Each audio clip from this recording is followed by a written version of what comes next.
Hello friends, हम इस video में प्रोबेबिलिटी को डिस्कस करेंगे और ये टॉपिक 12th क्लास के बोर्ड एग्जाम्स में 7 मार्क्स का आता है। एक क्वेश्चन 6 नंबर का और एक नंबर का। इसमें सबसे पहले हम पढ़ेंगे सह प्रतिबंध प्रायिकता, कंडीशनल प्रोबेबिलिटी। सेकंड टॉपिक आएगा इंडिपेंडेंट इवेंट्स, स्वतंत्र घटनाएं। थर्ड आएगा म्यूचुअली एक्सक्लूसिव, अपवर्जी घटनाएं। फोर्थ है मल्टीप्लिकेशन थ्योरम ऑन प्रोबेबिलिटी, प्रायिकता का गुणन नियम। फिफ्थ है वेज थ्योरम। सिक्स पढ़ेंगे random variables and it's probability distribution, यादृच्छिक चर तथा प्रायिकता बंटन। एंड सेवंथ टॉपिक है बायनोमियल डिस्ट्रीब्यूशन, जिसमें बर्नौली थ्योरम भी आएगी।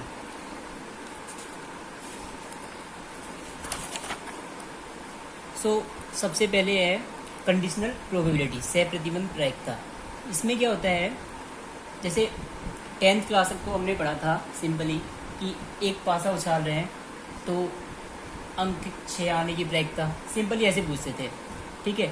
कंडीशनल प्रोबेबिलिटी में क्या होता है, जैसे कि दो पासे उछाल रहे हैं तो हमें यदि यह बोला जाए कि पहले पासे पर 4 आ रहा है तो दूसरे पासे पर 6 आने की प्रायिकता, या पहले पासे पर 2 आ रहा है तो दूसरे पासे पर 6 आने की प्रायिकता, मतलब वहाँ पर एक कंडीशन लग जाएगी कि पहले पासे पर ये आ रहा है तो दूसरे पर आने की प्रायिकता।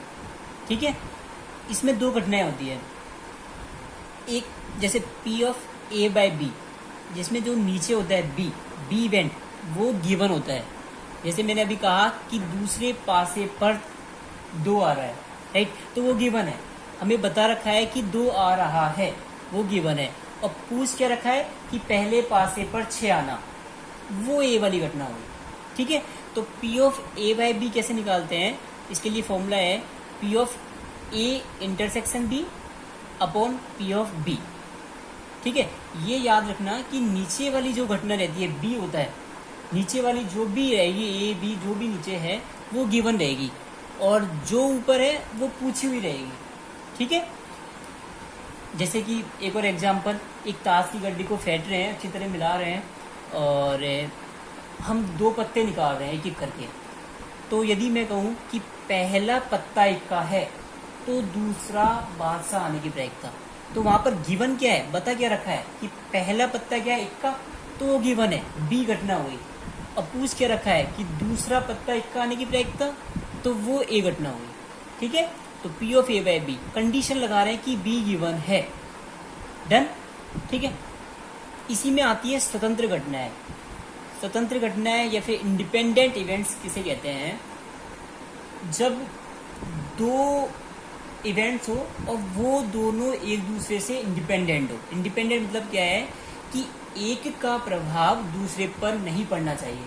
जैसे मैंने अभी एक एग्जांपल लिया था कि 2 पासे उछाल रहे हैं, ठीक है, एक पासे पर, दोनों पासे उछाल रहे हैं, मैं कह रहा हूं कि एक पासे पर यदि 6 आया है तो दूसरे पर 2 आने की प्रायिकता, राइट। अब पहले पासे पर 6 आ रहा है तो इसका प्रभाव दूसरे पासे पर नहीं पड़ेगा, वो तो दोनों अलग अलग उछाल रहे हैं, पहले पर कुछ भी आओ दूसरे पर तो जो आना है वही आएगा। ठीक है। तो वो दोनों क्या हो गया, इंडिपेंडेंट इवेंट्स हो गए, स्वतंत्र घटनाएं हैं, एक का प्रभाव दूसरे पर नहीं पड़ेगा। डन। ठीक है। तो इस वाले केस में क्या होता है कि P of A by B जो होता है वो P ऑफ A होता है। क्यों? क्योंकि मैंने कहा कि V इज गिवन, जो नीचे वाली घटना होती है वो दे रखी होती है, और A इज आस्क्ड। ठीक है। तो B गिवन है और A पूछा हुआ है, तो B का तो A पर कोई प्रभाव ही नहीं पड़ रहा, तो इसका मतलब क्या हुआ, P of A by B जो होगी वो P ऑफ A ही होगी, B का कोई रोल नहीं है इसमें। ठीक है। क्योंकि P of A by B का मतलब क्या होता है कि V इज गिवन, कंडीशन लगा रहे हैं कि V गिवन है तो A की प्रायिकता क्या होगी, ये है P of A by B का मीन। तो B का रोल A की प्रायिकता पर कुछ भी नहीं है, तो ये डायरेक्ट क्या हो जाएगा, P ऑफ A हो जाएगा। ठीक है। तो जब भी 2 इवेंट्स इंडिपेंडेंट होते हैं तो P of A intersection B, P of A into P of B हो जाता है डायरेक्ट। ठीक है, ये याद रखना। ओके। थर्ड आता है म्यूचुअली एक्सक्लूसिव, मतलब अपवर्जी घटना है।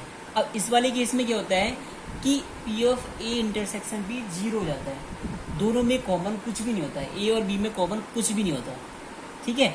अब कॉमन नहीं होता तो P of A union B जो होगा P of A plus P of B हो जाएगा। क्यों हो जाएगा? क्योंकि हमें फॉर्मूला पता है कि P of A union B is equal to P of A plus P of B minus P of A intersection B, ठीक है। और ये वाली चीज तो जीरो हो गई, तो P of A union B क्या हो गया? P of A plus P of B. Done. अब वर्जी घटना समझ में आ गया, दोनों में से कॉमन कुछ भी नहीं रहेगा, ठीक है। अब एक एग्जांपल से इन तीनों चीजों को समझते हैं। कैसे? P of A is given 0.3, P of B is given 0.6। Find क्या करना है अपन को? P of A intersection B, P of A union B, P of A by B और P of B by A. कब find करना है? जब ए एंड बी स्वतंत्र घटनाएं है। तो फर्स्ट वाला केस लेते हैं अपन कि ए और बी स्वतंत्र घटनाएं है, ठीक है। अब हमें पता है कि यदि ए और बी स्वतंत्र घटनाएं है तो P of A intersection B क्या होगा? Direct P of A into P of B हो जाएगा। Done. P of A is given what? 0.3 and P of B is given 0.6। दोनों का मल्टीपल क्या आ गया? 0.18। डन, ठीक है। अब P of A intersection B निकल गया तो P of A union B कैसे निकालेंगे? इसके लिए फॉर्मूला है, अपन ने अभी पढ़ा, P of A plus P of B minus P of A intersection B, ठीक है। पी ऑफ ए गिवन है 0.3, पी ऑफ बी गिवन है 0.6 माइनस 0.18, ठीक है। तो 0.9 माइनस 0.18 कितना हो गया? 0.72, ठीक है। अब अपन को निकालना है P of A by B. P of A by B कैसे निकलेगा? अभी फॉर्मूला पढ़ा अपन ने कि P of A intersection B upon P of B. A intersection B अपन ने फाइंड कर लिया 0.18 ये रहा, ठीक है। और P of B is given 0.6, okay. तो ये कितना आ गया? कितना आ गया? 0.3, ठीक है। ऐसे ही P of B by A निकल जाएगा। अब P of B by A में क्या होगा कि A is given and B is asked, ठीक है। तो इसका फॉर्मूला भी यही होगा, ए इंटरसेक्शन बी अपॉन। अब ये चीज ध्यान रखना, जो नीचे होता है, जो भी इवेंट नीचे होगा वो यहाँ पर आएगा। पी ए नीचे है तो पी ऑफ ए नीचे आ जाएगा, यहाँ पर बी नीचे था तो पी ऑफ बी नीचे आ गया, ठीक है। तो P of A intersection B अपन को पता है 0.18 अपन ने फाइंड कर लिया, ठीक है। P of A is given 0.3, तो P of B by A क्या आ गया? 0.6। डन। सेकेंड वाला केस लेते हैं, जब ए एंड बी परस्पर अपवर्जी घटना है, ठीक है। अब अपवर्जी घटना के लिए अपन ने पढ़ा था कि P of A intersection B क्या होगा? 0 हो जाएगा, ठीक है। P of A intersection B 0 हो गया तो P of A union B क्या आ गया? P of A plus P of B, ठीक है। P of A is given 0.3, P of B is given 0.6, 0.9 आ जाएगा, ठीक है। P of A by B find करना है, वही फॉर्मूला लगा दो, P of A intersection B upon P of B. P of A intersection B is 0, तो ए बाय बी 0 हो गया। P of B by A, P of A intersection B upon P of A, ये भी 0 हो जाएगा। क्यों? क्योंकि ए intersection B 0 है। ये तीनों टॉपिक समझ में आ गए, ठीक है। अब नेक्स्ट, सो नेक्स्ट टॉपिक है मल्टीप्लिकेशन थ्योरम ऑन प्रोबेबिलिटी, प्रायिकता का गुणन नियम। इसमें क्या करेंगे कि इसमें जब 2 या 2 से अधिक 3 इवेंट्स भी हो सकते हैं, ठीक है, उनकी प्रायिकता अपन को एक साथ ही निकालनी हो। ए बी सी 3 इवेंट्स है उनकी प्रायिकता एक साथ निकालनी है तो कैसे लिखेंगे, P of A intersection B intersection C is equal to P of A into P of B by A. मतलब देखो ए की निकाल ली अपन ने प्रायिकता, सबसे पहले इवेंट्स की प्रायिकता निकाल ली, उसके बाद में दूसरे की निकालने के लिए हम यहाँ पर कंडीशन लगा रहे हैं क्या, कि ए की तो निकल चुकी, ए इज गिवन, अब बी की निकालनी है। ठीक है, अब थर्ड की निकालने के लिए, सी की निकालने के लिए क्या करेंगे कि ए और बी दोनों की गिवन है। ठीक है, और इन तीनों को मल्टीप्लाई कर रखा है, इसलिए ये थ्योरम क्या है, मल्टीप्लीकेशन थ्योरम है। ठीक है, जैसे एक एग्जाम्पल लेकर समझते हैं हम कि 52 पत्तों की एक अच्छी तरह फेंटी गई ताश की गड्डी में से एक एक करके 3 पत्ते बिना प्रतिस्थापन के निकाले गए। ठीक है, बिना प्रतिस्थापन का मतलब क्या है कि भाई पत्ते निकाल रहे हैं, उनको वापस से गड्डी में नहीं रख रहे हैं। ठीक है, इनमें से पहले 2 पत्तों का बादशाह तथा तीसरे पत्ते का बेगम होने की प्रायिकता याद करो। ओके, सो कैसे करेंगे देखते हैं।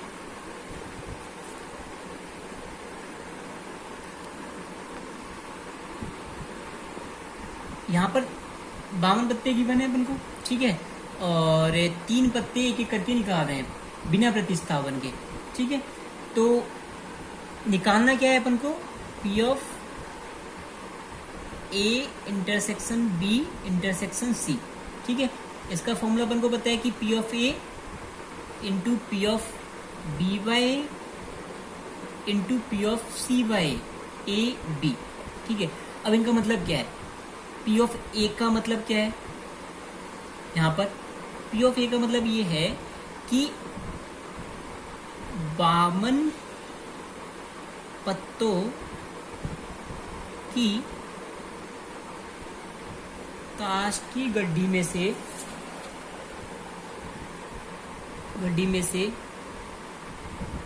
एक पत्ता, देखो फर्स्ट यहाँ पर क्या है, 2 पत्तों का बादशाह, पहले 2 पत्ते बादशाह होने चाहिए, तो पहला पत्ता बादशाह होना चाहिए ना। तो 52 पत्तों की ताश की गड्डी में से एक पत्ता बादशाह निकलने की प्रायिकता।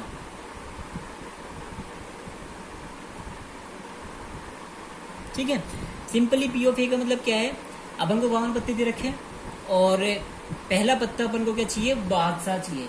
अब 52 पत्तों में से एक बादशाह निकलने की प्रायिकता क्या है, 1/52, सॉरी 4/52, क्योंकि 4 बादशाह होते हैं। ठीक है, तो 4/52 आ गया P of A. P of B by A का मतलब क्या है, इसका मतलब ये है कि अब ए निकल गया अपना, हमें ये पता है कि पहला पत्ता बादशाह है, पहला पत्ता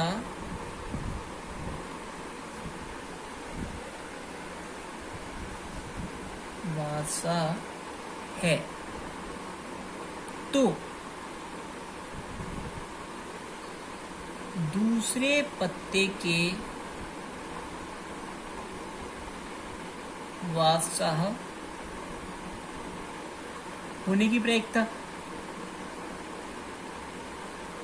ठीक है, क्यों, क्योंकि हमें पहले दोनों पत्ते क्या चाहिए, बादशाह चाहिए।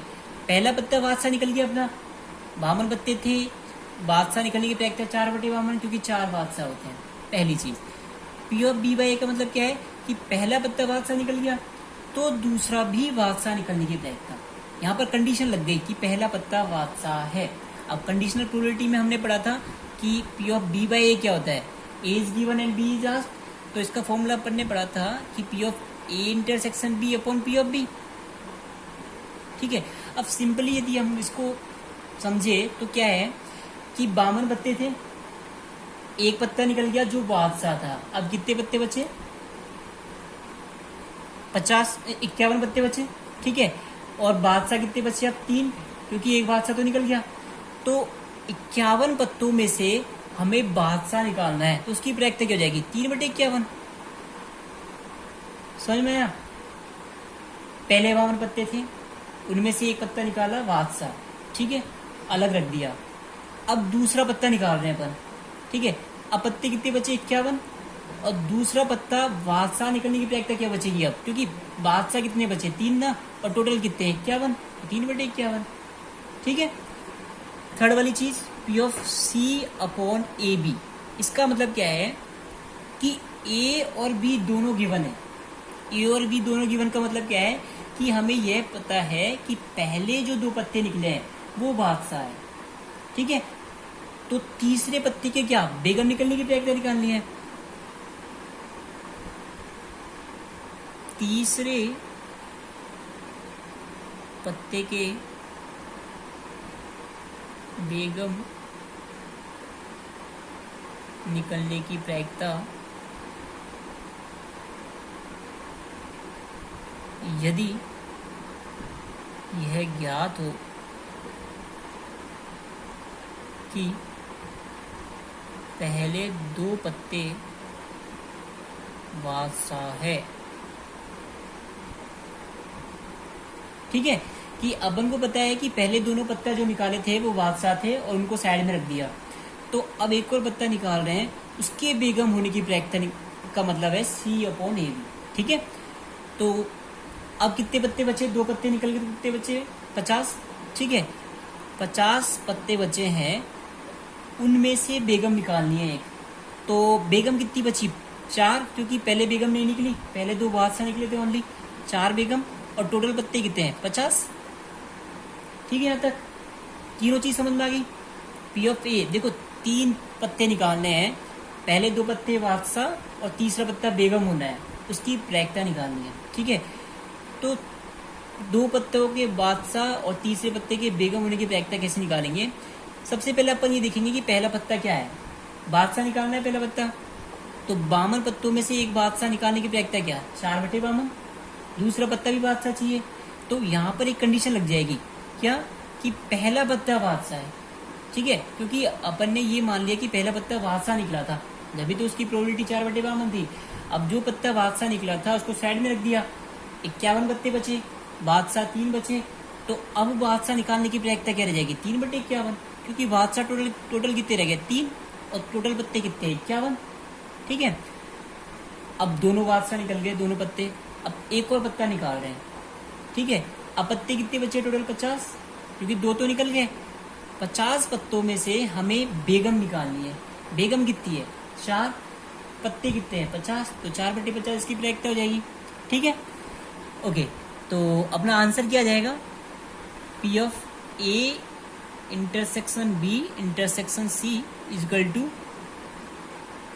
4/52 इंटू 3/51 इंटू 4/50, ठीक है। इसको सॉल्व कर लेना, जो भी आंसर है वो अपना आंसर आ जाएगा, ठीक है। डन। ओके, एक और एग्जाम्पल समझते हैं, वो थोड़ा इससे हटकर है लेकिन एग्जाम के लिए सही है ये एग्जाम्पल। देखो, 3 विद्यार्थियों को गणित की एक समस्या को हल करने के लिए दिया गया, ठीक है। 3 विद्यार्थी थे, मान लेते हैं A, B और C। 3 विद्यार्थी है, एक टीचर है जिसने उनको एक प्रॉब्लम दी मैथ की, ठीक है। इन विद्यार्थियों के द्वारा समस्या को हल करने की प्रायिकता क्रमशः 1/2, 1/3 और 1/4 है। इसका मतलब क्या है कि A उस प्रॉब्लम को हल कर देगा, सॉल्व कर देगा, इसकी प्रायिकता अपन को गिवन है 1/2, B कर देगा, उसकी प्रायिकता गिवन है 1/3, और C कर देगा, उसकी प्रायिकता 1/4 गिवन है अपन को, ठीक है। तो समस्या के हल हो जाने की प्रायिकता क्या है? क्वेश्चन आया समझ में? 3 स्टूडेंट है ABC, उनको एक क्वेश्चन दे दिया मैथ का टीचर ने। अब टीचर को उसका आंसर चाहिए, चाहे A करे, चाहे B करे, चाहे C करे, चाहे A और B दोनों कर ले, चाहे B और C कर ले, चाहे A और C कर ले, चाहे तीनों ही कर ले, कैसे भी करो, लेकिन टीचर को आंसर चाहिए, समस्या हल हो जानी चाहिए बस, ठीक है। तो इसकी प्रायिकता निकालनी है अपन को। ओके, तो मल्टीप्लिकेशन थ्योरम में अपन ने यही तो पढ़ा था कि 3 चीजें एक साथ हो रही है, ठीक है। अब ये कैसे सॉल्व करेंगे? इसकी प्रायिकता कैसे निकलेगी? आंसर कैसे आएगा अपना? देखो, समस्या कब हल हो जाएगी? जब या तो A कर दे और B नहीं करे और C नहीं करे। A कर दिया, A ने समस्या हल कर दी, B ने नहीं करी, C ने नहीं करी, तभी भी समस्या हल हो जाएगी, तभी भी आंसर मिल जाएगा, ठीक है।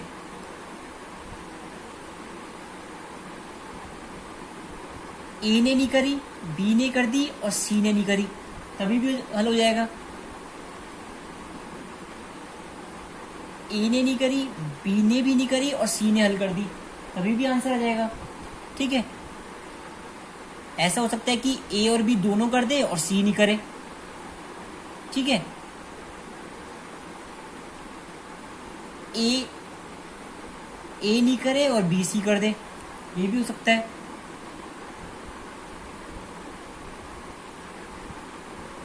बी नहीं करे और ए सी कर दे, ये भी हो सकता है, तभी भी आंसर आ जाएगा।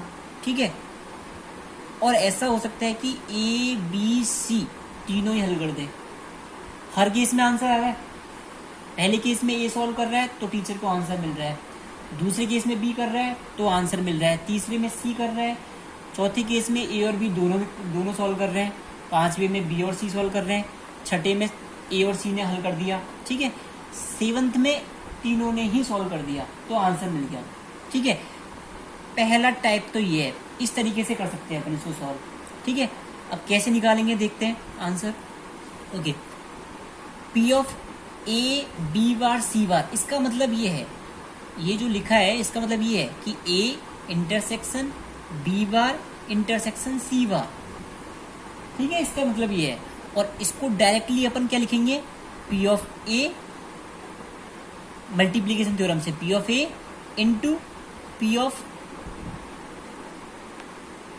B bar upon A is given, multiplication theorem में यही था। ठीक है, P of C bar upon A B. ठीक है, ए बी बार, इसका मतलब ये है। ठीक है, ओके, पी ऑफ ए क्या है, पी ऑफ ए क्या है कि ए सॉल्व कर रहा है तो ए को सॉल्व करने की, ए के सॉल्व करने की प्रायिकता क्या है, 1/2। ठीक है, P of B bar upon A का क्या है, ए इज गिवन, मैंने कहा जो नीचे रहता है वो गिवन होता है, ए इज गिवन क्या है कि पहले ने सॉल्व कर दी, तो पहले ने सॉल्व कर दी, इसका बी पर कोई इफेक्ट पड़ेगा क्या, भाई ए सॉल्व कर रहा है तो बी को उससे क्या लेने देना, वो तो इंडिपेंडेंटली सॉल्व करेगा। ठीक है ना, तो पी ऑफ बी बार क्या है कि बी के सॉल्व नहीं करने की प्रायिकता। ठीक है, तो बी अब नहीं करने की प्रायिकता कैसे निकालते हैं अपन, एक में से हल करने की प्रायिकता है, ऐसे निकालते हैं। ठीक है, into P of C bar upon A B bar का मतलब क्या है कि ए ने हल कर दिया और बी ने हल नहीं करा, तो सी के हल नहीं करने की प्रायिकता, इसका मतलब ये है। ठीक है, अब यहाँ पर भी यही चीज है कि सी को इन दोनों से लेना देना है ही नहीं है, वो तो इंडिपेंडेंटली सॉल्व करेगा, तो इसका मतलब क्या हुआ कि पी ऑफ सी बार कि सी के हल नहीं करने की प्रायिकता, और वो कैसे आ जाएगी, ये आ जाएगी 1 - पी ऑफ सी बार। ठीक है, okay, so P of A intersection B bar intersection C bar equal to क्या हो जाएगा, P of A into P of B bar into P of C bar. ठीक है, पी ऑफ ए क्या है 1/2, P of B बार क्या हो जाएगा, एक में से पी ऑफ बी घटा देंगे तो 1 - 1/3 क्या हो जाएगा 2/3।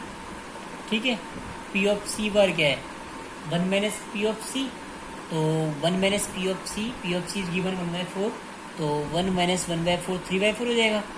ठीक है, 3 से 3 गया, 2 से 2 गया, तो ये 1/4 आ गया। ठीक है, ऐसे अपन P of A bar B C bar निकाल लेंगे, ए बार बी बार सी बार सी निकाल लेंगे, सारे निकाल लेंगे। ठीक है, इसको हम ऐसे भी कर सकते हैं। दूसरा तरीका क्या है, एक तो ये है कि भाई इनको सबको ऐड कर दे और आंसर निकाल ले। दूसरा तरीका ये है कि इन सातों केसों के अलावा सिर्फ एक ही केस बचता है, कौन सा, P of A bar B bar C bar, इनके अलावा बस एक ही केस बचता है जिसमें ए ने भी सॉल्व नहीं करी, बी ने भी नहीं करी और सी ने भी नहीं करी, मतलब तीनों के तीनों स्टूडेंट्स ने प्रॉब्लम सॉल्व नहीं करी। रिजल्ट क्या निकला कि प्रॉब्लम से सॉल्व नहीं हुई। तो हमारा क्वेश्चन क्या है कि समस्या को हल करना है, सॉल्व करना है, तो हम इसको ऐसे कर सकते हैं कि एक में से ये वाला केस घटा दें, क्योंकि हमें पता है कि सारे जो इवेंट्स हुई हैं उनकी सबकी प्रोबेबिलिटी का योग जो होगा वो 1 होगा। तो हम एक में से वो वाला केस घटा दें जिसमें प्रॉब्लम सॉल्व नहीं हो रही, बाकी सब में तो प्रॉब्लम सॉल्व हो रही है इन 7 केसों में तो, ठीक है। तो directly 1 minus P of A bar into P of B bar into P of C bar निकाल देंगे।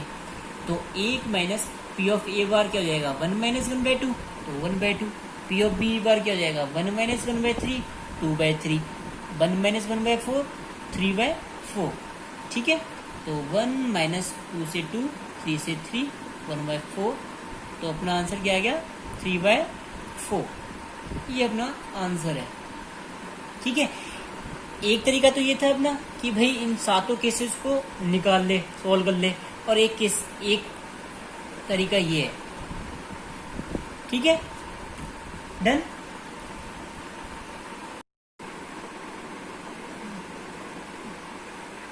ओके, नेक्स्ट टॉपिक है अपना बेस थ्योरम, ठीक है। तो बेस थ्योरम में क्या है, ये फॉर्मूला है इसके लिए, P of A upon E is equal to P of A into P of E by A, और पूरे के डिवाइड में है P of A into P of E by A plus P of B into P of E by B plus P of C into P of E by C, और आगे भी चलता जाएगा यदि आगे और इवेंट्स होंगे डी ई, ठीक है। अब इसका मतलब क्या है, हमने पढ़ रखा है कि E is given, P of A by E में क्या होता है ए इज गिवन और ए इज आस्क्ड, ठीक है। जो नीचे दे रखा होता है वो गिवन होता है, यहाँ पर ई है तो ई इज गिवन और ए इज आस्क्ड। तो इसका फॉर्मूला क्या बना है P of A into P of E by. देखो ए पूछा हुआ है तो ओनली ए वाले केसेस ऊपर आएंगे, यदि बी पूछा होता तो यहाँ पर बी आ जाता और बाकी के सारे केसेस नीचे आते हैं, ठीक है ना। ए के लिए पूछा है तो ओनली ए का ऊपर आएगा, P of A into P of E by. यहाँ पर ए बाई है और यहाँ पर ई बाई है, दोनों डिफरेंट है, ध्यान रखना, ठीक है। क्योंकि ई बाई ए में क्या है ए इज गिवन और ए बाई ई में क्या है ई इज गिवन। अब देखो इसको एक बार एग्जाम्पल से समझते हैं क्या है इसका मतलब क्या है। 3 सिक्के दिए गए हैं, एक सिक्के के दोनों ओर चित्त है, ठीक है, टेल। दूसरा सिक्का अभिनत है जिसमें चित्त 75% बार आता है, और तीसरा सिक्का अनभिनत है। अब देखो अभिनत क्या होता है, अनभिनत क्या होता है। अभिनत तो ये है कि जो अपन बनाते हैं स्पेशल बनाते हैं, मतलब कि जैसे देखो 75% हेड आ रहा है, मतलब ऐसा सिक्का है जिसमें कंफर्म है 4 में से 3 बार तो हेड आएगा ही आएगा, ठीक है ना।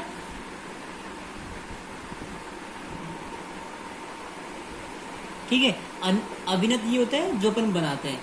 अनभिनत में ये है कि जो अपना नॉर्मल सिक्का आता है, ठीक है, हेड आने की प्रायिकता 1/2, टेल आने की प्रायिकता 1/2, ठीक है, वो अनभिनत होता है। और अभिनत अपन स्पेशली बनाते हैं, ठीक है, बायस्ड सिक्का होता है।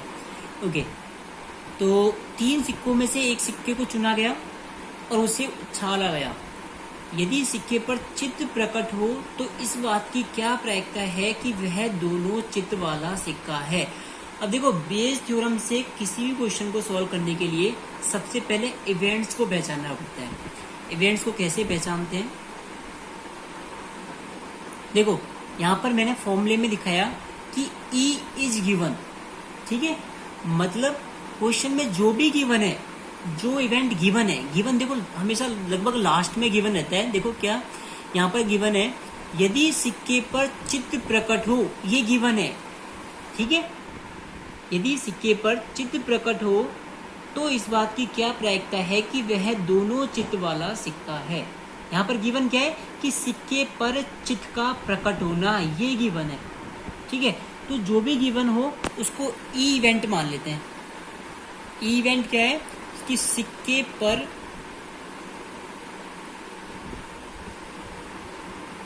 चित्त प्रकट होना,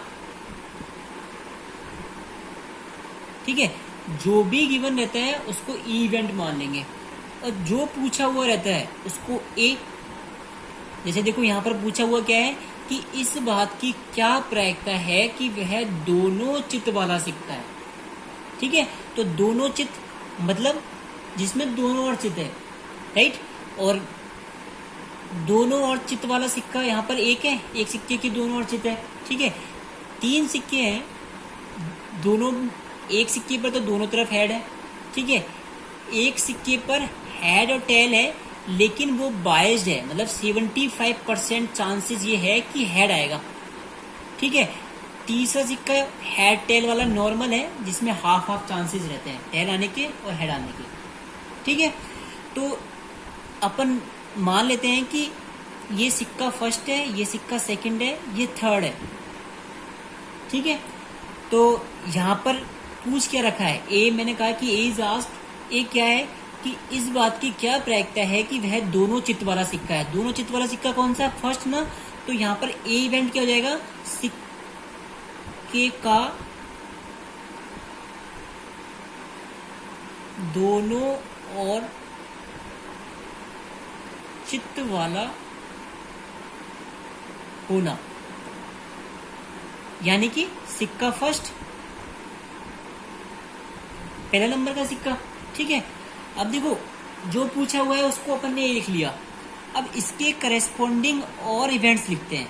कैसे कि भाई सिक्का एक थोड़ा ना है, सिक्के तो तीन है ना, सिक्का कोई सा भी हो सकता है, जो पूछा हुआ है वो अपन को ए मानना है, ठीक है। बी क्या मानेंगे, इसके करेस्पॉन्डिंग और, जैसे कि सिक्का सेकंड, तो यहाँ पर सिक्के का अभिनत होना, अभिनत मतलब कि सेकंड वाला सिक्का, ठीक है। सी क्या मान लेंगे कि सिक्के का अनिविनत होना,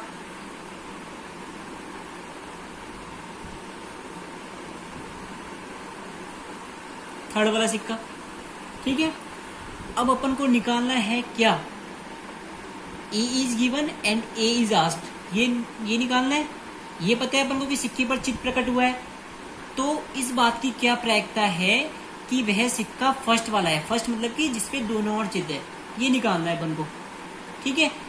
इसका फॉर्मूला अपन को पता है कि P of A into P of E by A upon P of A into P of E by A plus P of B into P of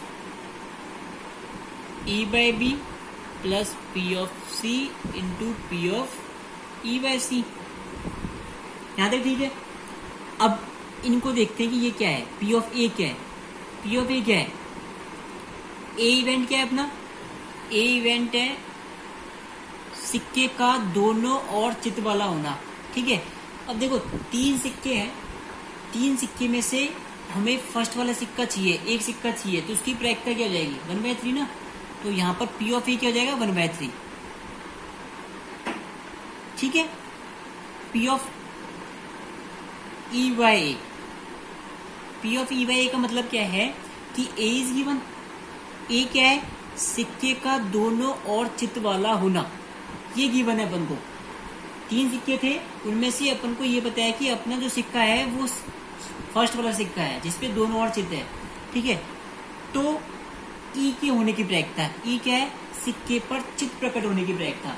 अब हमें पता है कि हमारे पास सिक्का ऐसा है जिस पर दोनों और चित्त है, तो उसको उछालेंगे तो उछालने पर चित्त प्रकट होगा, इसकी क्या प्रायिकता है, दोनों और चित्त है तो चित्त ही प्रकट होगा, तो मतलब इसकी प्रायिकता क्या होगी, 1, डन, ठीक है। ऐसे ही पी ऑफ बी निकालेंगे, पी ऑफ बी, तो पी ऑफ बी क्या है, सिक्के का अभिनत होने की प्रायिकता, मतलब सेकंड वाले सिक्के होने की प्रायिकता। अब सिक्का कोई सा भी हो, फर्स्ट सेकंड थर्ड, तीन सिक्के दे रखे हैं, उनमें से एक सिक्का निकालना है, तो इसकी क्या प्रायिकता होगी, 1/3, तीन में से एक, राइट, तो 1/3। ऐसी पी ऑफ सी भी 1/3 हो जाएगा, ठीक है। P of E by B निकालना है। P of E by B क्या है कि बी इज गिवन, और बी क्या है, सिक्के का अभिनत होना। ये पता है अपन को कि सिक्का जो है वो बायस्ड है, ठीक है, उस पर 75% हेड आएगा, ये पता है अपन को, ठीक है।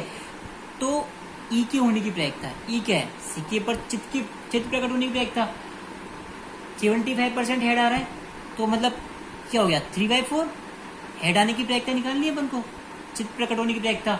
तो सेकंड वाले सिक्के पर चित्त प्रकट होने की प्रायिकता 75% दे रखी है, चांसेस 75% है, तो प्रायिकता क्या होगी, 3/4, 0.75 मतलब कि 75/100, ठीक है, done. P of E by C, P of E by C क्या होगा, इसमें सी इज गिवन और सी क्या है कि सिक्का जो है वो थर्ड वाला है। थर्ड वाला मतलब कि अपना नॉर्मल सिक्का जो आता है हेड और टेल 1/2, ठीक है, तो वो वाला सिक्का है, तो उस पर हेड आने की प्रायिकता, क्योंकि ई क्या है सिक्के पर चित्त प्रकट होने की प्रायिकता, तो P of E by C क्या आ गया कि एक नॉर्मल सिक्के को छानने पर हेड आने की प्रायिकता वो क्या होती है 1/2। ये सब समझ में आ गया, फॉर्मूले में पुट कर दो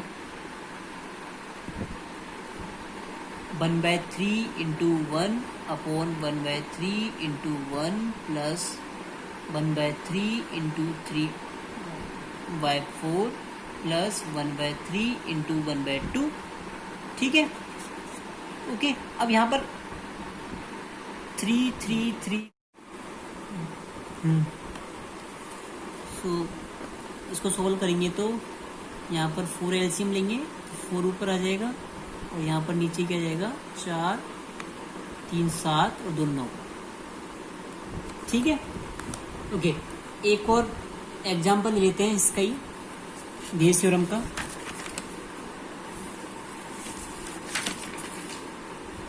देखो, एक बहुविकल्पी प्रश्न का उत्तर देने में एक विद्यार्थी या तो प्रश्न का उत्तर जानता है या वह अनुमान लगाता है। माना कि विद्यार्थी के प्रश्न का उत्तर ज्ञात होने की प्रायिकता 3/4 तथा अनुमान लगाने की प्रायिकता 1/4 है। यह मानते हुए कि विद्यार्थी के प्रश्न के उत्तर का अनुमान लगाने पर सही उत्तर देने की प्रायिकता 1/4 है, तो इस बात की क्या प्रायिकता है कि विद्यार्थी प्रश्न का उत्तर जानता है यदि यह ज्ञात है कि उसने सही उत्तर दिया है। ओके, तो देखो क्या है क्वेश्चन कि एग्जाम चल रही है, एग्जाम में मल्टीपल चॉइस क्वेश्चन है, ठीक है, 4 ऑप्शन है और स्टूडेंट या तो उसका आंसर जानता है या फिर वो तुक्का लगाता है, ठीक है, अनुमान लगाता है। तो विद्यार्थी के प्रश्न का उत्तर जानने की प्रायिकता जो है वो 3/4 है और तुक्का लगाएगा उसकी प्रायिकता है 1/4, ठीक है। जब वह तुक्का लगा रहा है या फिर अनुमान लगा रहा है तो आंसर सही जाएगा, उसकी प्रायिकता भी गिवन है अपन को 1/4, ठीक है।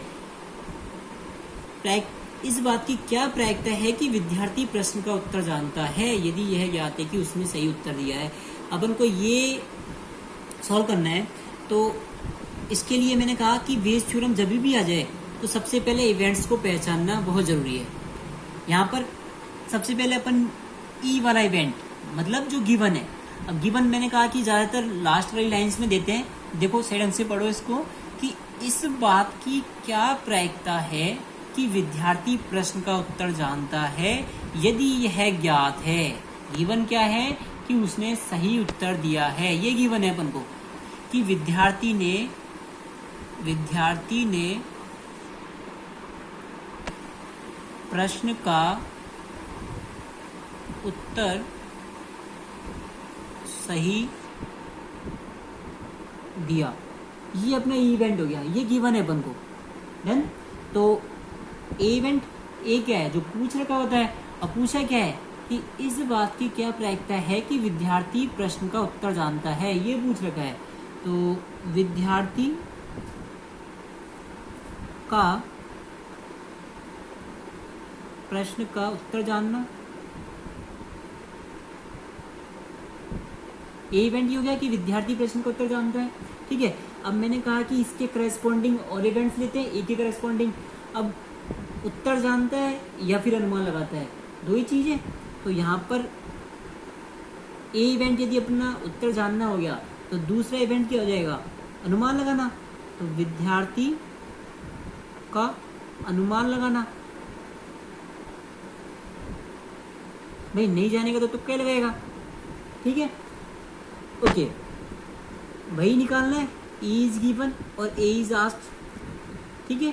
फॉर्मूला वही है, P of A into P of E by A, P of A into P of E by A plus P of B into P of E by B, ठीक है।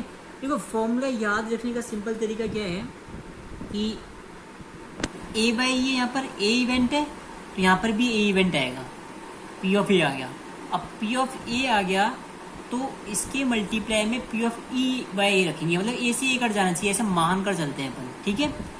ओके, तो ए इवेंट ऊपर रहेगा, बाकी नीचे ऐसे ही इसके करस्पॉन्डिंग ए वाला इवेंट पूरा नीचे आएगा और बी वाला भी आएगा। यदि सी इवेंट है तो सी का भी आ जाएगा केस, ठीक है। ओके, यहाँ पर भी वैसे ही पी ऑफ ए क्या है, पी ऑफ ए क्या है कि विद्यार्थी का प्रश्न का उत्तर जानने की प्रायिकता, विद्यार्थी के प्रश्न का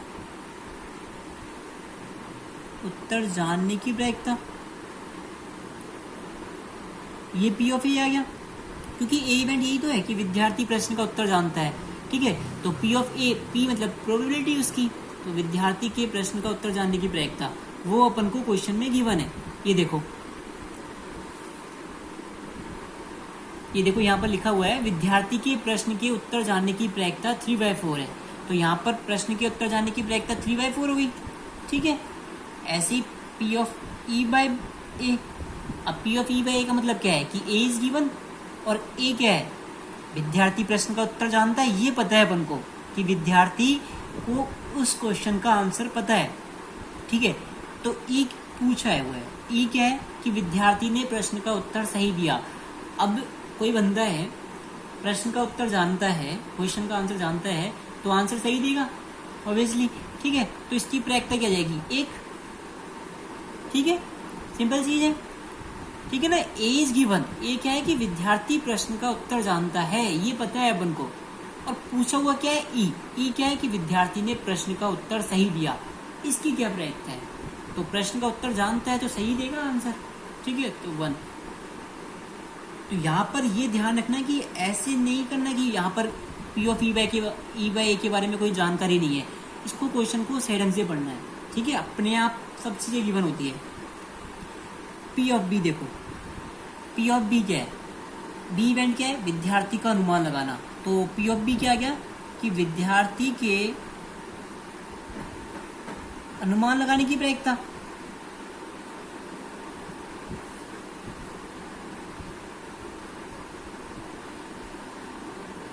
ठीक है। ओके, तो वो अपन को गिवन है क्वेश्चन में। यहां पर देखो अनुमान लगाने की प्रायिकता 1/4 है, ठीक है, तो 1/4 आ गई। ऐसे ही P of E by B, अब P of E by B क्या है, वी इज गिवन और बी क्या है, विद्यार्थी का अनुमान लगाना, मतलब ये पता है अपन को कि विद्यार्थी अनुमान लगा रहा है, मतलब तुक्का लगा रहा है उस क्वेश्चन का आंसर देने के लिए। तो बी पूछा हुआ है, बी क्या है, ई पूछा हुआ है, ई क्या है, विद्यार्थी ने प्रश्न का उत्तर सही दिया, मतलब क्या हुआ ई बाई बी का कि B is given and E is asked, और बी गिवन क्या है अपन को कि विद्यार्थी अनुमान लगा रहा है, और ई क्या पूछा हुआ है कि विद्यार्थी ने प्रश्न का उत्तर सही दिया, ठीक है। तो अनुमान लगाकर ओवरऑल ये हो गया कि अनुमान लगाकर विद्यार्थी प्रश्न का उत्तर सही दे रहा है, इसकी क्या प्रायिकता है, तो इसकी प्रायिकता अपन को यहाँ पर गिवन है। देखो यह मानते हुए कि विद्यार्थी के प्रश्न का अनुमान लगाने पर सही उत्तर देने की प्रायिकता 1/4 है, ठीक है। तो ये अपन को पता है 1/4 है समझ में। देखो ई बाई बी का मतलब क्या होता है कि बी इज गिवन, और बी क्या गिवन है कि विद्यार्थी अनुमान लगा रहा है, ये पता है अपन को। और ऊपर वाली चीज क्या होती है जो पूछा हुआ है, पूछा हुआ क्या है कि विद्यार्थी ने प्रश्न का उत्तर सही दिया, ये पूछा हुआ है, ठीक है ना। अनुमान लगाकर प्रश्न का उत्तर सही दिया, इसकी प्रायिकता तो वो 1/4 आ गई।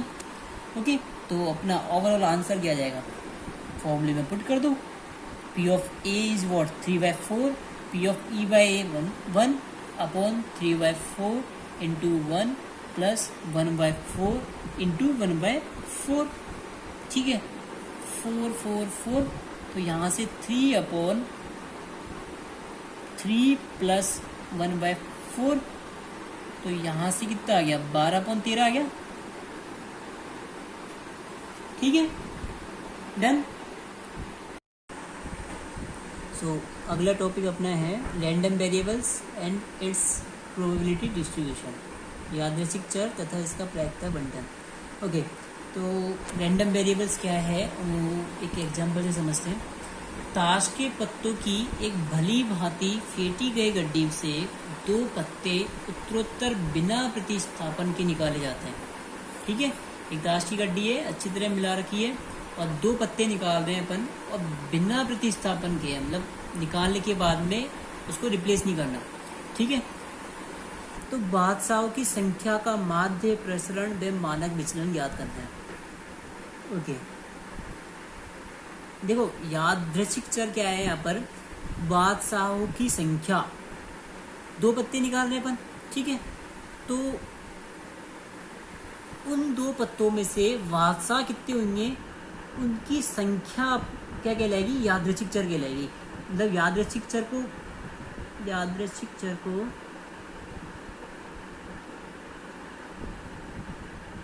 x, यादृच्छिक चर x क्या होगा यहाँ पर कि बादशाहों की संख्या,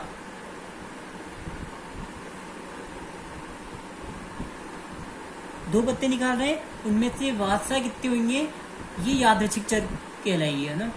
ओके, अब यादृच्छिक चर क्या क्या वैल्यू ले सकता है, देखो दो बार पत्ते निकाल रहे हैं तो हो सकता है कि दोनों बार ही बादशाह नहीं आए, इसका मतलब x की वैल्यू क्या आ गई, 0। ठीक है, ऐसा हो सकता है कि एक बार बादशाह है दोनों में से एक, और ऐसा हो सकता है कि दो बार पत्ते निकाल रहे हैं और दोनों बार बादशाह जाए। तो यादृच्छिक चर x जो होगा वो क्या क्या वैल्यू लेगा, 0, 1 और 2। ऐसा थोड़ा होगा कि तीन बादशाह जाए, क्योंकि पत्ते तो दो ही निकाल रहे हैं अपन, तो यहाँ पर मैक्सिमम वैल्यू x की क्या रहेगी, 2, डन, और मिनिमम 0, क्योंकि ऐसा हो सकता है कि उन दोनों पत्तों में से बादशाह एक भी ना निकले।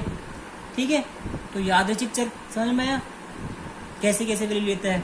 ओके, अब p ऑफ x क्या है कि इसकी प्रोबेबिलिटी। ठीक है, कैसे कि हमने दो पत्ते निकाले और दोनों में बादशाह नहीं आया, उसकी प्रायिकता क्या होगी, तो दोनों बार बादशाह नहीं आया, उसकी प्रायिकता कैसे निकालेंगे अपन कि बादशाह का नहीं आना दोनों बार, एक बार बादशाह आ रहा तो इसका मतलब क्या हो गया कि पहली बार बादशाह आ जाए और दूसरी बार नहीं आए, या फिर ऐसा हो सकता है कि पहली बार नहीं आए और दूसरी बार आ जाए। ठीक है, और दो बार बादशाह आ रहे हैं, इसका मतलब कि p ऑफ के। ठीक है, अब कैसे निकालेंगे p ऑफ के कैसे, के बार कैसे निकालेंगे, ये अपन मल्टीप्लिकेशन थ्योरम में पढ़े थे। इसका मतलब ये होता है के बार इंटरसेक्शन के बार, और इसको डायरेक्टली अपन ऐसे भी लिखे थे, के बार इंटू पी ऑफ के बार। ठीक है, मतलब क्या है कि बादशाह नहीं आना। ठीक है, तो बादशाह नहीं आने की प्रायिकता, अब 52 पत्ते हैं, एक पत्ता निकाल रहे हैं, वो बादशाह नहीं होगा, इसकी क्या प्रायिकता है, बादशाह के अलावा कितने पत्ते होते हैं, 48 ना, तो 48/52। ठीक है, अब यहाँ पर देखो मल्टीप्लिकेशन थ्योरम में ये था p ऑफ के बार इंटू, अब दूसरी बार में क्या है कि पहला के बार गिवन है और सेकंड पूछा हुआ है। ठीक है, तो फर्स्ट बार अपन ने एक पत्ता निकाला, बादशाह नहीं है, इसकी प्रायिकता 48/52।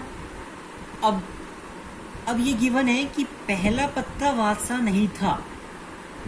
ठीक है, ओके, उसको साइड में रख दिया, तो अब कितने पत्ते बचे, 51, और अब एक पत्ता निकाल रहे हैं उन 51 पत्तों में से, उसका बादशाह नहीं होने की प्रायिकता क्या होगी। अब जो 51 पत्ते हैं उसमें बादशाह कितने, 4, मतलब बादशाह के अलावा कितने पत्ते हो गए, 47।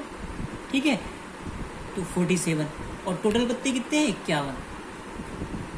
ठीक है, समझ में आया कि दोनों पत्ते बादशाह नहीं होंगे, इसकी क्या प्रायिकता है कि पहला पत्ता बादशाह नहीं हो तो 48/52, अब दूसरा भी नहीं हो, लेकिन उसके साथ कंडीशन क्या गिवन है कि पहला पत्ता जो निकाला था वो बादशाह नहीं था। तो अब 47 पत्ते रह गए बिना बादशाह के, तो 47, और टोटल पत्ते कितने हैं, 51, तो 47/51। ठीक है, पी ऑफ के बार ऐसे निकाल लेंगे, वो क्या हो जाएगा, पी ऑफ के इंटू पी ऑफ के अपॉन के बार, सॉरी के बार अपॉन के। ओके, तो पी ऑफ के क्या है कि पहली बार जो पत्ता निकाल रहे हैं उसके बादशाह होने की प्रायिकता वो कितनी हो जाएगी, 52 पत्तों में से एक बादशाह निकलने की प्रायिकता कितनी होती है, 4/52, क्योंकि 4 बादशाह होते हैं टोटल। ठीक है। सेकंड, अब के इज गिवन, इसका मतलब क्या है कि पहला पत्ता जो था वो बादशाह है, ये अपन को गिवन है, तो दूसरा पत्ता जो निकाल रहे हैं वो बादशाह नहीं होगा, इसकी क्या प्रायिकता है। अब बादशाह के अलावा कितने देखो, एक बादशाह तो निकल चुका, पत्ते रहे 51 पत्तों में से बादशाह के बिना पत्ते कितने हैं, एक बादशाह निकल गया ना, तो बादशाह तो अब 3 रहे ना उसमें, तो 48 पत्ते रहे बिना बादशाह के, है ना, और टोटल पत्ते कितने, 51। ठीक है, ऐसे अपन पी ऑफ के निकाल लेंगे। इसमें क्या है कि पहला पत्ता बादशाह और दूसरा भी बादशाह होने की प्रायिकता, पहला बादशाह होने की प्रायिकता वही 4/52।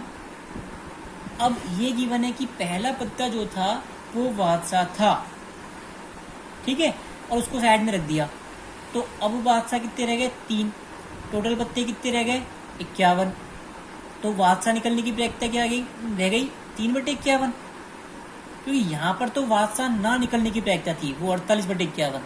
ठीक है, निकलने की प्रायिकता 3/51 हो जाएगी। ठीक है, तो x क्या क्या वैल्यू ले सकता था, 0, 1 एंड 2। ठीक है, p ऑफ x की वैल्यू क्या क्या आई है अपनी, 0 के टाइम पे आई है 48/52 इंटू 47/51। देखो यहाँ पर एक ही केस है 0 के टाइम पे कि दोनों पत्ते जो है वो बादशाह नहीं है। ठीक है, एक ही केस है, एक पत्ता बादशाह चाहिए, इसमें 2 केस बनेंगे। 2 केस कैसे कि हो सकता है कि पहला पत्ता जो निकाल रहे हैं वो बादशाह हो और दूसरा नहीं हो, या फिर दूसरा केस क्या कि पहला नहीं हो और दूसरा हो। ठीक है, तो इसलिए अपन इसका जो भी है ये, इसको हमें 2 से मल्टीप्लाई करना पड़ेगा, पी ऑफ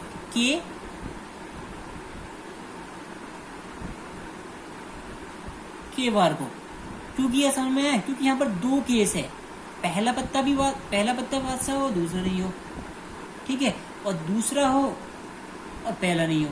ठीक है, अब इसमें क्या है कि दोनों पत्ते बादशाह, इसमें एक ही केस रहेगा।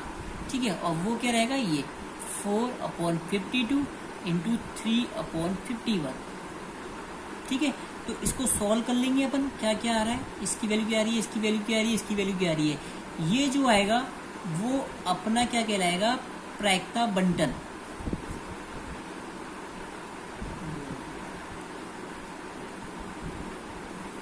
ठीक है, ओके, ये प्रायिकता बंटन है। अब हमें निकालना है माध्य, प्रसरण और मानक विचलन। इनके लिए फॉर्मूला क्या है, माध्य के लिए फॉर्मूला, माध्य को दर्शाते ई से है और म्यू से भी दर्शा रखा है एनसीईआरटी में, तो ई से दर्शाएंगे यदि अपन, तो इसका फॉर्मूला है एक्स मतलब कि यादृच्छिक चर, उसको उसी की प्रोबेबिलिटी से मल्टीप्लाई करके उन सभी का सम करना है। कैसे, जैसे यहाँ पर देखो 0 को इसकी प्रोबेबिलिटी से मल्टीप्लाई करना है, 1 को इसकी प्रोबेबिलिटी से मल्टीप्लाई करना है, 2 को इसकी प्रोबेबिलिटी से मल्टीप्लाई करना है, और उन सबको सम करना है। ठीक है, माध्य बराबर क्या हो जाएगा, summation of x into P of x. ठीक है, मतलब क्या है कि पी ऑफ, इसका मतलब क्या हो गया कि यहाँ पर x की वैल्यू 0, तो 0 इंटू उसकी प्रोबेबिलिटी क्या है 48/52 इंटू 47/51। ठीक है, प्लस x क्या है 1, उसकी प्रोबेबिलिटी क्या है ये ना 2 इंटू 4/52 इंटू 48/51। ठीक है, प्लस x की वैल्यू क्या है 2 इंटू 4/52 इंटू 3/51। ठीक है, ये अपना माध्य आ जाएगा। तो माध्य के केस में क्या कर रहे हैं अपन, x को p ऑफ x से मल्टीप्लाई करके सम ले रहे हैं उनका। डन। ठीक है, तो ऐसे अपना माध्य निकल जाएगा। अब प्रसरण का फॉर्मूला यहाँ पर देखो, वो है ई of H square minus E of x का होल स्क्वायर। इसका मतलब क्या है, देखो ई ऑफ एक्स स्क्वायर का मतलब क्या है, अपन ने ई ऑफ एक्स का मतलब क्या निकाला था, x into P of x का सम, ठीक है। तो ई ऑफ एक्स स्क्वायर का मतलब क्या हो जाएगा कि एक्स स्क्वायर को पी ऑफ एक्स से मल्टीप्लाई करेंगे और उनका सबका सम लेना है, ठीक है। ये ई ऑफ एक्स स्क्वायर आ जाएगा। तो वो कैसे निकालेंगे, यहाँ पर देखो एक्स स्क्वायर 0 का स्क्वायर इंटू उसकी प्रोबेबिलिटी 48/52 इंटू 47/51, ठीक है। ऐसी 1 का स्क्वायर इंटू 2 इंटू 48/51, ठीक है, प्लस 2 का स्क्वायर, एक्स स्क्वायर करना है ना और पी ऑफ एक्स से मल्टीप्लाई करना है, तो 2 का स्क्वायर और उसकी प्रोबेबिलिटी अपन को पता है ये, तो 4/52 इंटू 3/51, ठीक है, ओके। ये ई ऑफ एक्स स्क्वायर हो गया। और अपना प्रसरण का फॉर्मूला ये है, सिग्मा स्क्वायर बराबर क्या होता है, ई of x square minus E of x का होल स्क्वायर, ठीक है। ई ऑफ एक्स स्क्वायर अपना ये रहा, ठीक है, और ई ऑफ एक्स अपन ने पहले निकाल लिया, ये रहा। माध्य जो होता है वो ई ऑफ एक्स है, ठीक है। तो ई ऑफ एक्स स्क्वायर में से ई ऑफ एक्स का होल स्क्वायर अपन को सब्ट्रैक्ट करना है, तो यहां से सिग्मा स्क्वायर आ जाएगा। डन। नेक्स्ट होता है मानक विचलन।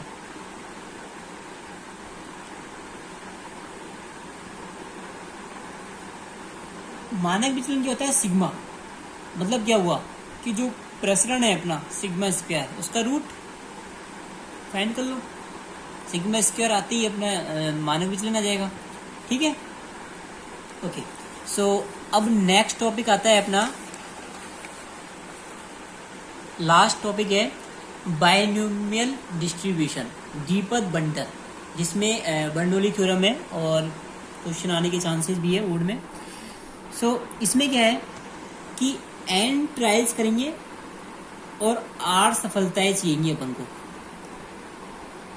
डन, ठीक है।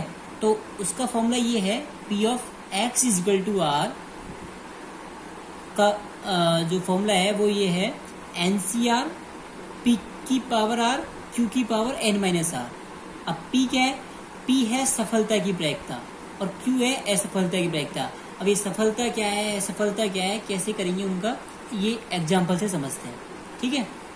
ये देखो, पासों के एक जोड़े को 7 बार फेंका गया, मतलब ट्रायल्स पता है अपन को कितने हैं, 7। इसका मतलब n की वैल्यू अपन को गिवन है 7। n क्या है, ट्रायल्स। डन। यदि पासों पर प्राप्त अंकों का योग 7 आना सफलता मानी जाए, देखो सफलता दे रखी है अपन को, क्या माननी है, देखो नहीं भी दे रखी हो तो अपन को मानना है, ठीक है, जो भी पूछ रहा है वो मानना है अपन को, ठीक है। तो यहाँ पर तो दे रखा है कि सफलता क्या माननी है, तो सफलता क्या माननी है, पासों पर प्राप्त अंकों का योग 7 होना, ठीक है। तो ये सफलता है, तो इसकी प्रायिकता जो होगी वो p होगी। यहाँ पर बताया था मैंने कि p क्या है, सफलता की प्रायिकता। सफलता क्या मानी है अपन ने, पासों पर प्राप्त अंकों का योग 7 होना। अब एक पासे के जोड़े को फेंक रहे हैं, अंकों का योग 7 आएगा, इसकी क्या प्रायिकता है, तो ये कैसे फाइंड करेंगे। हमें पता है कि एक पासे के जोड़े को फेंकने पर 36 केसेस बनते हैं, 1 1 1 2, ठीक है, 1 1 1 2 1 3 अप टू 1 6, ठीक है। ऐसे 2 1 2 2 अप टू 2 6, ठीक है। ऐसे ये केसेस बनते हैं, 6 1 और ये 6 6, ठीक है। 36 केसेस बनेंगे। अपन को कौन से केस चाहिए? जिनमें पासों पर प्राप्त अंकों का योग 7 हो, मतलब इन दोनों का जो सम होगा वो 7 होना चाहिए, राइट। तो वो केसेस कौन कौन से होंगे? वो केसेस 1,6 है, 7 योग है, ठीक है। 2,5 है, 2 + 5 7, 3,4, ठीक है, 4,3, दोनों अलग अलग है। यहाँ पर फर्स्ट पासे पर 3 है और सेकंड पर 4 है, यहाँ पर फर्स्ट पर 4 है, सेकंड पर 3 है, दोनों अलग अलग केसेस है, ठीक है। नेक्स्ट 5,2, नेक्स्ट है 6,1, ये 6 केसेस आएंगे, ठीक है। और टोटल केसेस कितने हैं? टोटल केसेस अपन को पता है 36, ठीक है। तो प्रायिकता क्या हो गई? सफलता की प्रायिकता जो अपन ने मानी है, सफलता क्या मानी है? पासों पर प्राप्त अंकों का योग 7 होना, ये सफलता मानी है। तो इसकी प्रायिकता क्या हो गई? Favourable cases upon total cases. Favourable कितने हैं अपने? 6 केसेज है ना ये, ठीक है। और टोटल 36, तो ये क्या आ गया? 1/6। तो सफलता की प्रायिकता 1/6 आ गई। अब क्यू क्या था अपना? असफलता की प्रायिकता।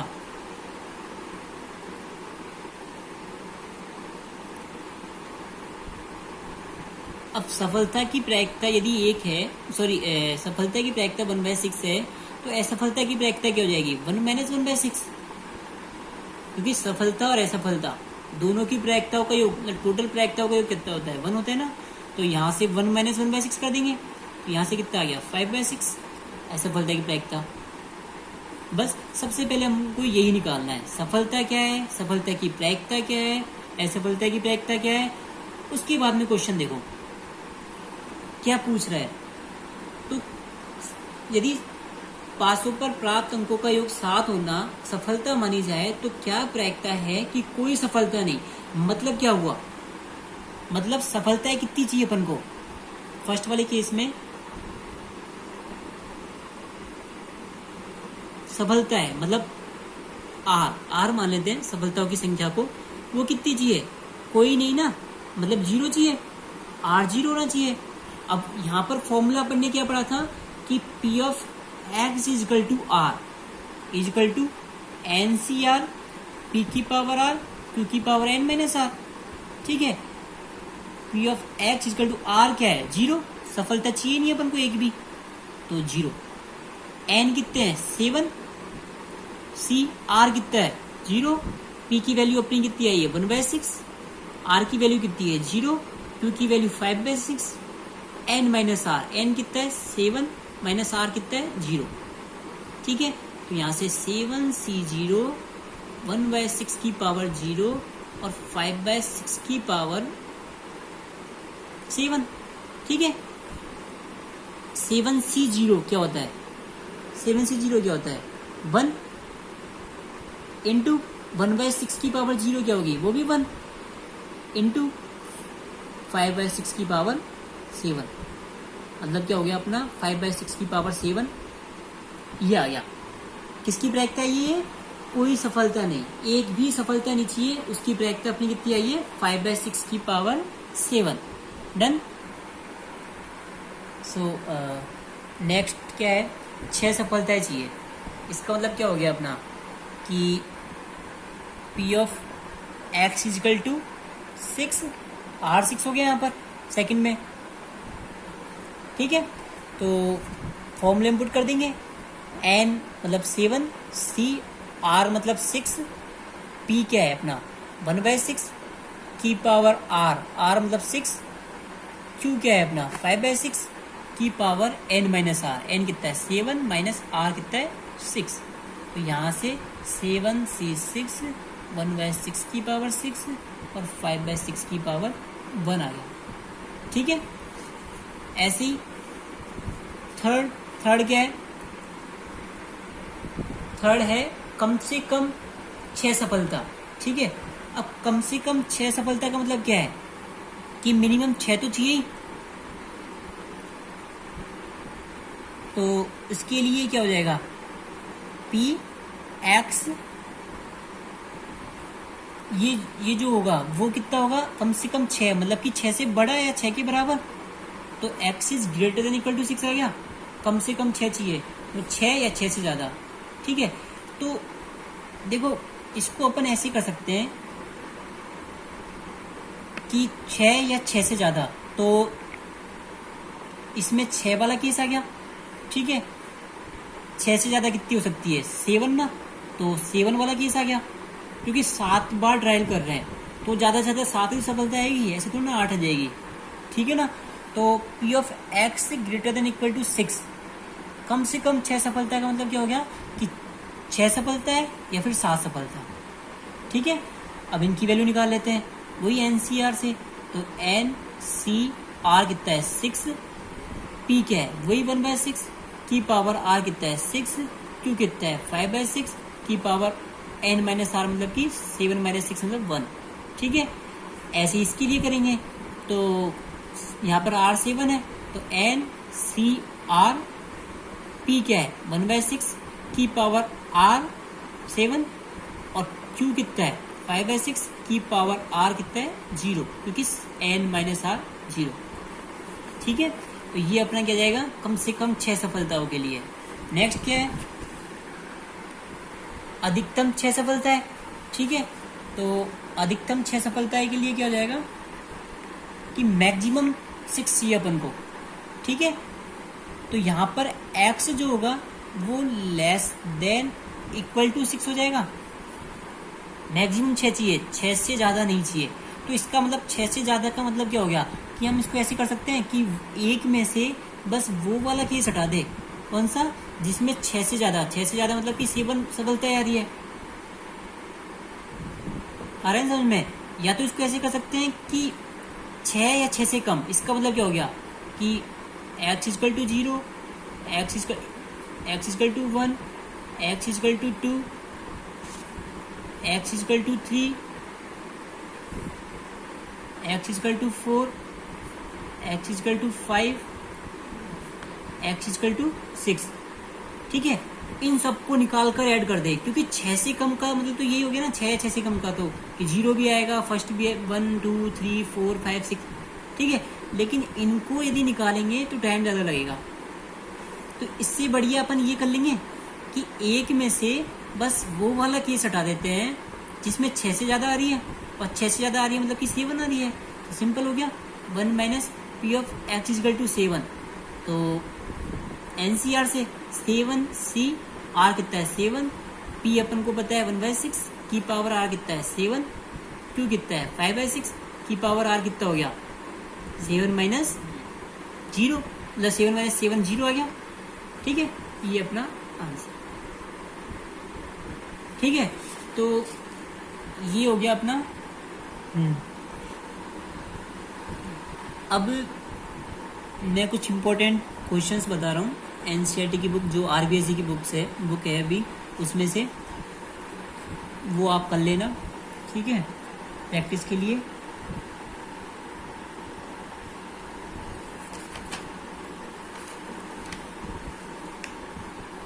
Example number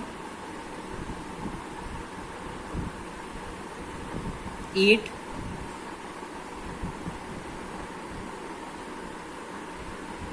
18th,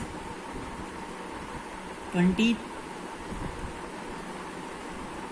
25th,